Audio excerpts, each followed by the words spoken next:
दोस्तों, वंदे मातरम। बिपिन रावत जी हमारे बीच में नहीं रहे। उनके जाने के बाद कई सारी ऐसी तथ्यों को लेकर लोग तोड़ मरोड़ कर बातें पेश कर रहे हैं, जिनको लेकर कई कयासों की भी कहानियां शुरू हो गई। हालांकि इंडियन एयरफोर्स ने इस बात को लेकर क्लियर कर दिया कि भाई ऐसी कोई बात है नहीं और किसी भी दिवंगत व्यक्ति के बारे में इस प्रकार की बातें नहीं करना चाहिए। ये बिल्कुल भी शोभनीय नहीं होता है। लेकिन इसके बाद भी भारत में हमको एक बार फिर से दो भारत देखने के लिए मिले। एक तरफ वो लोग थे जो कि बिपिन रावत जी को याद कर रहे थे, दूसरी तरफ भी वही लोग थे जो कि बिपिन रावत जी को याद कर रहे थे। लेकिन उनके याद करने का तरीका कुछ ऐसा था कि उनके याद करने के तरीके में आपको कहीं ना कहीं घृणा की बदबू भी आ ही जाएगी। और ऐसे लोगों की कमी बिल्कुल भी नहीं है, ये बात आपको पहचाननी पड़ेगी। ऐसे कई सारे लोग हैं, कई सारे एग्जाम्पल्स हैं जो मैं आपके सामने पेश कर सकता हूँ। लेकिन यहाँ पर हम लोग बात करने वाले हैं सिर्फ एक शख्स के बारे में, एक ऐसी मैडम के बारे में जिन्होंने कुछ ऐसी बातें कही हैं जो कि शायद सभी लोगों को अच्छी ना लगे। लेकिन ऑब्वियस ही बात है, क्योंकि हमारे देश में डेमोक्रेसी है तो इनको सपोर्ट करने वालों की भी कमी नहीं है। और ऐसे में फिर इनको यही लगता है कि भाई जो मैं कह रही हूँ वो बात सही है। लेकिन इनकी बात सुनकर अब आप ये तय करके बताइएगा कि इन्होंने जो बातें कही हैं बिपिन रावत जी के बारे में वो कितनी सही हैं, कितनी गलत हैं, और अगर गलत हैं तो ये क्यों गलत है। Chief of defence staff general Bipin Rawat के निधन के बाद से शुरू हुआ लेफ्ट लिबरलों का जश्न मनाने का सिलसिला अभी तक खत्म नहीं हुआ है। इस्लामी कट्टरपंथी और इनके समर्थक इसके लिए समय समय पर नई नई कारण लेकर सामने आ रहे हैं। अब इसमें केरल सरकार की स्थायी वकील रेशमा रामचंद्रन भी शामिल हो गई हैं। वो सुप्रीम कोर्ट की वकील भी हैं। एक फेसबुक पोस्ट में रेशमा रामचंद्रन ने जनरल बिपिन रावत के पुण्यात्मा नहीं होने के कई कारण बताए हैं और उन पर कई आरोप भी लगाए हैं।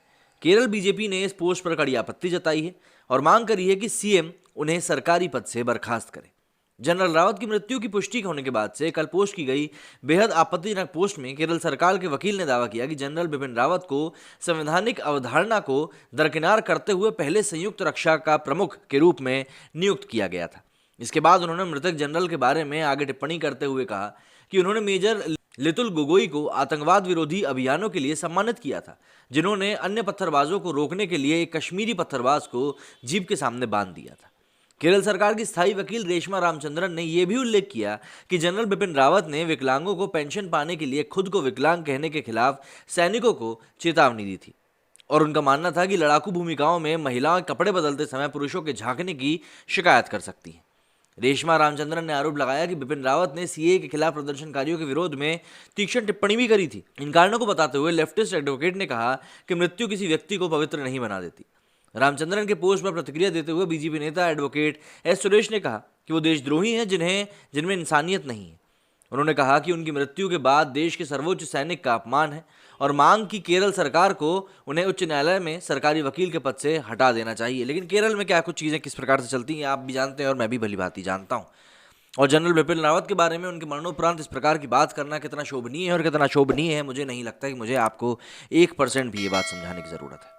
और वैसे भी उनके जाने के बाद से जिस प्रकार से लोगों ने टिप्पणियां करना शुरू किया है, टिप्पणियों के दौर को शुरू किया है, वो अपने आप में बताता है कि हमारे देश में लोगों के मन में कितनी घृणा भरी हुई है, जो कि मौका पड़ने पर निकलकर सामने आ जाती है और जब मौका नहीं पड़ता तो दूसरों को ज्ञान बांटने में लगे रहते हैं। लेकिन घृणा अंदर भरी हुई है, वह समय समय पर सामने आता ही रहता है। अब आप लोगों का इस टिप्पणी के ऊपर क्या कहना है मुझे कमेंट करके जरूर बताइएगा। मेरे स्टूडियो फिलहाल नहीं। जय हिंद, जय भारत।